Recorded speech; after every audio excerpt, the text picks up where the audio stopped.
Hello दोस्तों, आपका स्वागत है हमारे यूट्यूब चैनल द ज्ञानी नगरी में। तो आज हम बात करते हैं उत्तराखंड हाई कोर्ट के ग्रुप डी के पेपर, जो कि नैनीताल जिले का है, जो कि 2019 का पेपर है। इसके हम कुछ क्वेश्चन आंसरों की बात करते हैं। 50 से लेकर 100 तक क्वेश्चन हमने आधा इसका पार्ट पहले बना चुके हैं और ये दूसरा भाग है हमारा इसका। तो हम बात करते हैं 51 क्वेश्चन की इसकी। उत्तराखंड में किस झील को रहस्यमय झील के नाम से जाना जाता है? तो दोस्तों, उत्तराखंड की रहस्यमय झील जो है वो उसको कंकालों की झील के नाम से भी जाना जाता है, और ये चमोली ज़िले में स्थित है। इसका नाम है, इसका आंसर हो जाएगा रूपकुंड झील। ये चमोली ज़िले में स्थित है उत्तराखंड के। तो हम 52वें क्वेश्चन की बात करते हैं। उत्तराखंड का उच्च न्यायालय स्थित है, और उत्तराखंड का उच्च न्यायालय नैनीताल में स्थित है। 53वां क्वेश्चन है, वर्तमान में उत्तराखंड उच्च न्यायालय के मुख्य न्यायाधीश कौन है? तो दोस्तों, ये करंट अफेयर का क्वेश्चन था। उस समय के रमेश रंगनाथ थे। इसका आंसर उस हिसाब से ए है, तो इसका सही आंसर ऑप्शन ए है, रमेश रंगनाथ। अब इसका है 54वां क्वेश्चन, इंदिरा गांधी वन अकेडमी कहाँ स्थित है? तो इसका सही आंसर हो जाएगा ऑप्शन डी, देहरादून में। इंदिरा गांधी वन अकेडमी देहरादून में स्थित है। अब इसका 55वां क्वेश्चन है, उदय शंकर एकेडमी उत्तराखंड में किस जनपद में स्थित है? तो इसका सही आंसर हो जाएगा हमारा ऑप्शन सी। यह एक नृत्य, यह एक डांसिंग एकेडमी है, और ये अल्मोड़ा ज़िले में स्थित है। इसकी स्थापना 1938 में हुई थी। अब इसका 56वां क्वेश्चन है, निम्नलिखित में से कौन सा पूर्ण संख्या है? तो इसका सही आंसर ऑप्शन सी हो जाएगा, 3 पूर्ण संख्या है। अब इसका 57वां क्वेश्चन है, 4 पुरुष या 8 महिलाएं एक कार्य को 10 दिन में पूरा कर सकते हैं। इसी कार्य को पूरा करने के लिए कितने दिनों की आवश्यकता होगी यदि 2 पुरुष तथा 4 महिलाएं यह कार्य कर रहे हों? तो दोस्तों, यहाँ 4 पुरुष थे पहले, और 8 महिलाएं थी, और कार्य था हमारा 10। अब इसी कार्य को पूरा करने के लिए कितने दिनों की आवश्यकता होगी यदि 2 पुरुष, अब इसका आधा हो गया दोस्तों, और इसका औरतों का भी आधा हो गया, महिलाओं का भी आधा हो गया। तो ये काम जो है ये बढ़ जाएगा, क्योंकि टाइम इनटू वर्क होता है ना। तो हमारा 4 की जगह 2 हो गए, 8 की जगह 4 हो गए। अब जो दिन थे, डेज थे, वो डेज बढ़ जाएंगे, 2 गुना हो जाएंगे, यानी कि क्योंकि 2 गुना घटा है तो 2 गुना वहाँ डेज बढ़ जाएंगे। तो इसका सही आंसर ऑप्शन सी हो जाएगा, 20। तो हम इसको टिक कर लेते हैं ऑप्शन सी को। इसका आंसर 20 हो जाएगा। अब दोस्तों, ये साइंस का क्वेश्चन है 98। इसका एसआई प्रणाली में आवर्ती का मात्रक है। तो दोस्तों, इसका हर्ट्ज, ऑप्शन सी आंसर हो जाएगा, हर्ट्ज।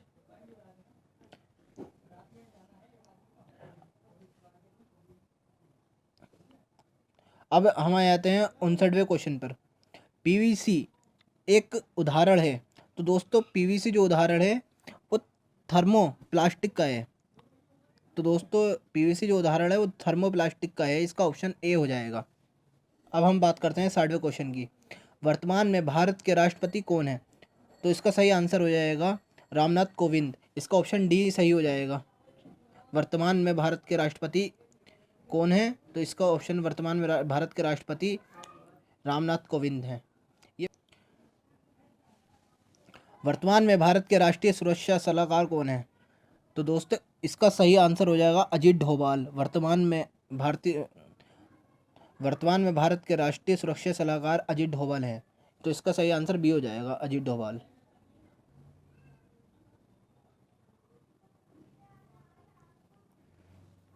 अब इसमें 62वां क्वेश्चन है, सही युग्मों का चयन कीजिए।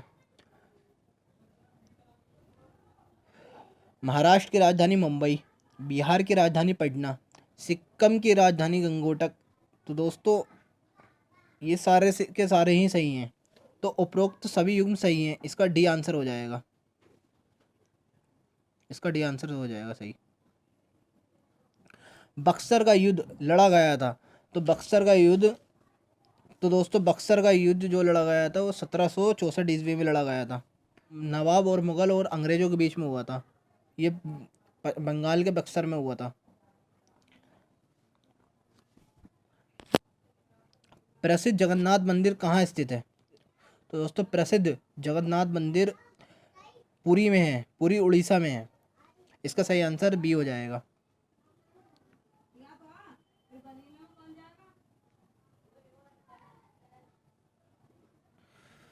तो दोस्तों अब हम बात करते हैं 65वें क्वेश्चन की। टनकपुर चंपावत नदी के किनारे पर स्थित है। तो दोस्तों टनकपुर जो है स्थित है वो काली नदी के किनारे पर स्थित है। अब 66वें क्वेश्चन की बात करते हैं। कुमाऊं में किस देवता को न्याय के देवता के नाम से जाना जाता है? तो इसका सही आंसर बी हो जाएगा, गोलू देवता को। एक नाली भूमि में कितना वर्ग मीटर होता है? तो इसका सही आंसर ऑप्शन सी हो जाएगा, 200। इसका सही आंसर 200 हो जाएगा।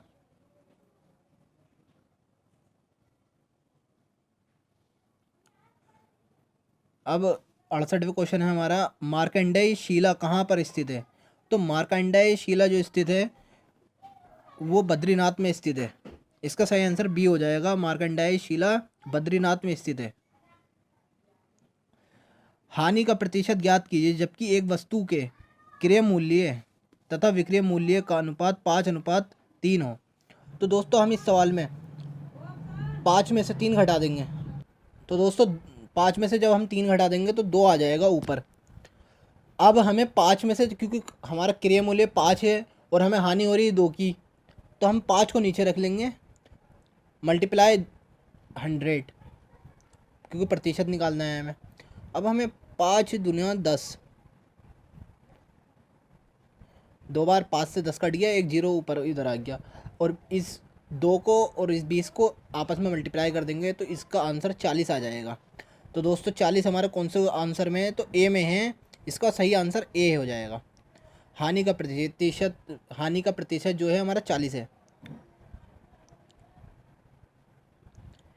एम का मान ज्ञात कीजिए। तो दोस्तों इसका आपको हमें जवाब कमेंट बॉक्स में देना है। अब 71वां क्वेश्चन है हमारा, निम्नलिखित में से कौन सा कथन सूर्य के संबंध में सत्य है? तो दोस्तों इसका सूर्य एक ग्रह है, ये भी सही है। इसके पास अपना ऊष्मा तथा प्रकाश है, ये भी सही है। ये गैसों का बना है, ये भी सही है। तो इसका दोस्तों उपरोक्त सभी हो जाएगा। तो दोस्तों इसका उपरोक्त सभी हो जाएगा। इसका आंसर जो है डी है। इसके बारे में सभी कथन सत्य हैं। निम्नलिखित में से कौन सा धातु सबसे भारी है? तो दोस्तों सभी धातुओं में सबसे भारी धातु जो ज्ञात है अभी तक वो ओस्मियम है। इसका आंसर डी हो जाएगा, ओस्मियम। एक घनाभ की ऊंचाई ज्ञात कीजिए जिसका आयतन 275 सेंटीमीटर क्यूब तथा आधार का क्षेत्रफल 25 सेंटीमीटर स्क्वायर है। तो इसका सही आंसर जो हो जाएगा, इसका सही आंसर 15 सेंटीमीटर हो जाएगा।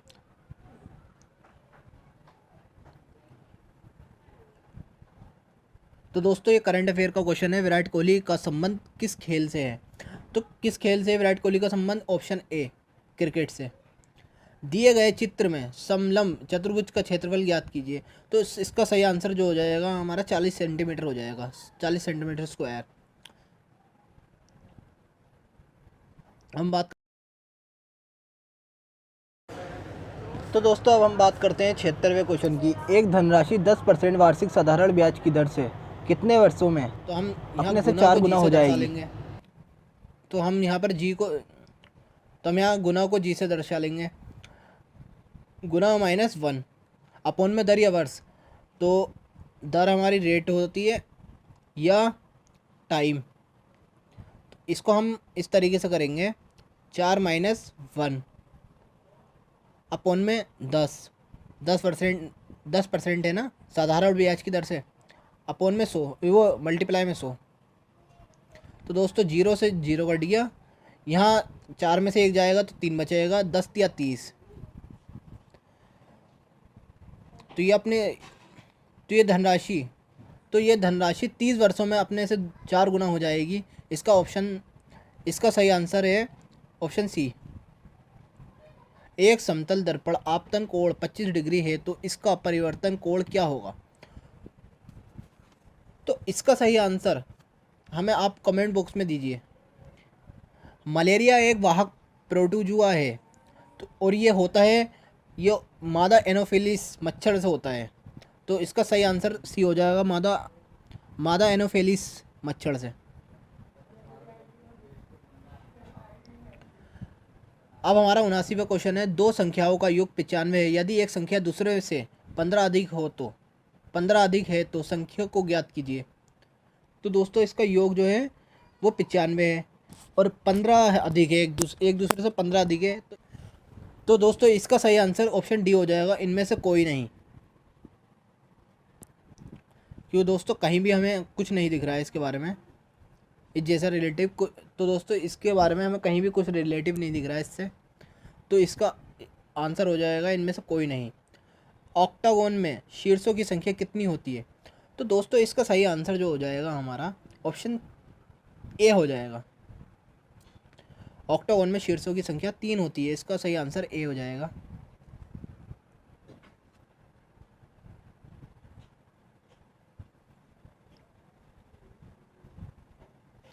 अब दोस्तों ये हमारे हिंदी के क्वेश्चन आ गए हैं। भव और तत्सम और तद्भव शब्द में चयन करना है।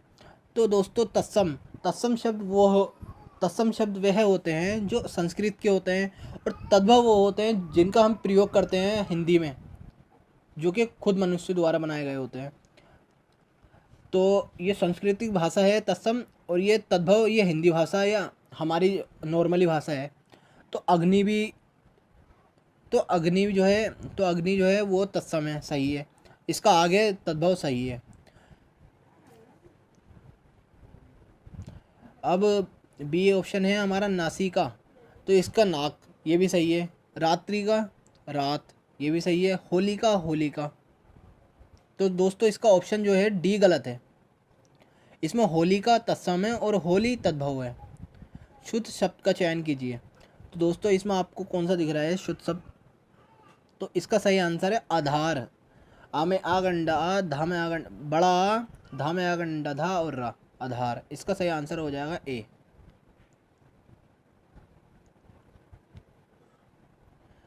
अब 83वां क्वेश्चन है, निम्नलिखित में से विसर्ग संधि वाले शब्दों को चुनिए।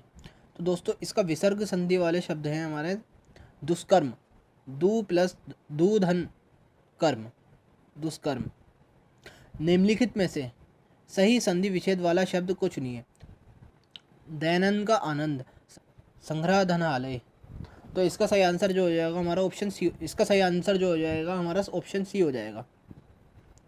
तो दोस्तों अब हम 85वें क्वेश्चन की तरफ बढ़ते हैं। इसमें निम्नलिखित वाक्यों के युग्मों में से गलत युग्म का चयन कीजिए। राम ने खाना खाया और सो गया, सरल वाक्य, ये भी सही है। मानस हॉकी खेलता है, सरल वाक्य, ये भी सही है। यदि आप परिश्रम से पढ़ोगे तो परीक्षा में पास हो जाएंगे, परीक्षा में पास हो जाएंगे, ये मिश्रित वाक्य है, इसमें सभी तरीके की बात की गई है। सीमा ने खीर खाई और सो गई, संयुक्त वाक्य, ये गलत है। किस सरल वाक्य में आएगा? Option D. सप्ताह में एक बार होने वाला वाक्यांश के लिए एक शब्द है। तो साप्ताहिक, सप्ताह में जो एक बार होता है वो साप्ताहिक। ई प्रत्यय से कौन सा शब्द नहीं बनेगा? तो ई जो होता है प्रत्यय वे शब्द होते हैं जो बाद में लगते हैं और जो शब्द का अर्थ बदल देते हैं। तो दोस्तों फांसी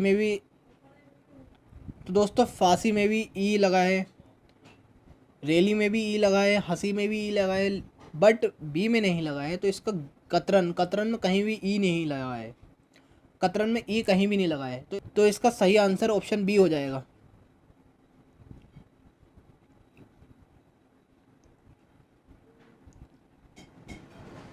का वर्षा जब कृषि सुखाने लोकांतित का अर्थ है मुसीबत पर मुसीबत आना, बुरा काम बदनामी का कारण बन जाता है, मौका निकल जाने पर सहायता करने से लाभ नहीं।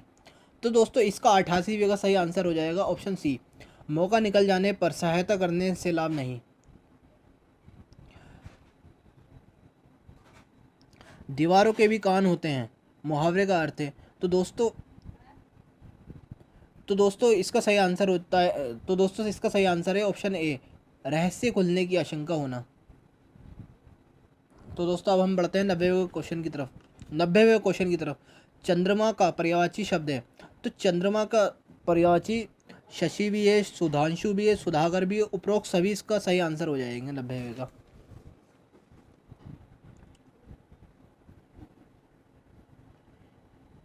इक्यानवे, अब हम बात करते हैं 91वें क्वेश्चन का, नारी का पर्यायवाची शब्द नहीं है।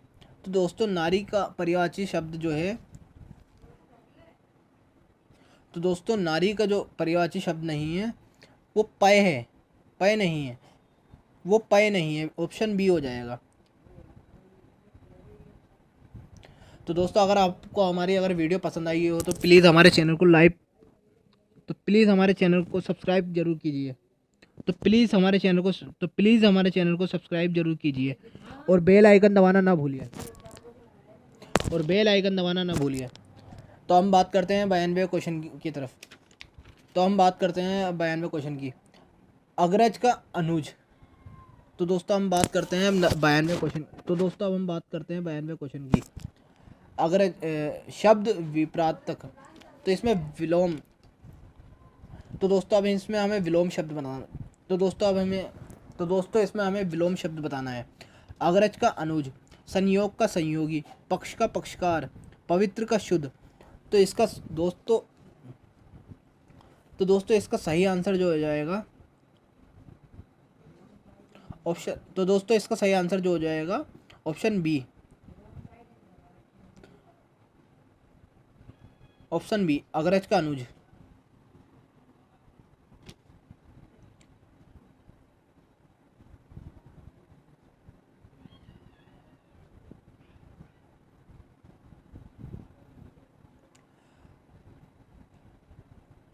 अब 93वां क्वेश्चन है हमारा, संक्षिप्त शब्द का विलोम शब्द क्या है।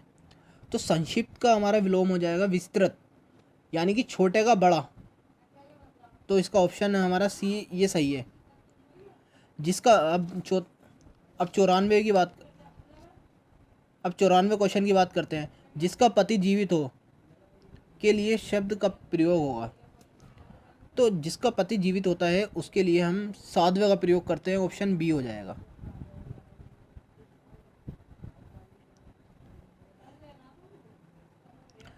अब 95 क्वेश्चन की बात है, अब हम 95 क्वेश्चन की बात करते हैं, किसी शब्द के अर्थ में परिवर्तन या विशेषता लाने के लिए उसके जो शब्दांश जोड़ा जाता है उसके आगे, किसी शब्द के अर्थ में परिवर्तन या विशेषता लाने के लिए उसके डैश जो शब्दांश जोड़ा जाता है उसे शब्दांश का उपसर्ग कहते हैं, और ये पहले लगाए जाते हैं। उपसर्ग जो होते हैं हमारे पहले लगते हैं, इसका सही आंसर बी हो जाएगा। अब क्वेश्चन 96 की बात करते हैं, कर्तव्यवाच्य में भाववाच्य बनाने के क्रम में निम्नलिखित युग्मों में से सही युग्म का चयन कीजिए। तो मैं सोता हूँ, मुझसे सोया जाता है, इसका सही आंसर ऑप्शन सी हो जाएगा, ऑप्शन बी।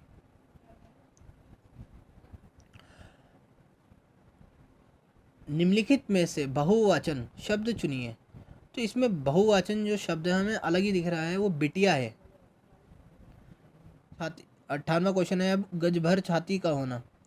गज भर छाती का होना मुहावरे का अर्थ है। तो इसका सही आंसर है ऑप्शन बी, गौरव से चीना भर, गौरव से भर जाना। तो इसका सही आंसर ऑप्शन बी है, गौरव से भर जाना। अब हम बात करते हैं 99वें क्वेश्चन की, बोया पेड़ बबूल का आम कहाँ से खाए, लोकांतित का अर्थ है। तो गलत कार्य का परिणाम भी गलत होता है, तो इसका सही आंसर ऑप्शन ए हो जाएगा। ईश्वर पर विश्वास न करने वाला वाक्यांश के लिए शब्द है। ईश्वर पर विश्वास न करने वाला वाक्यांश के लिए एक शब्द है।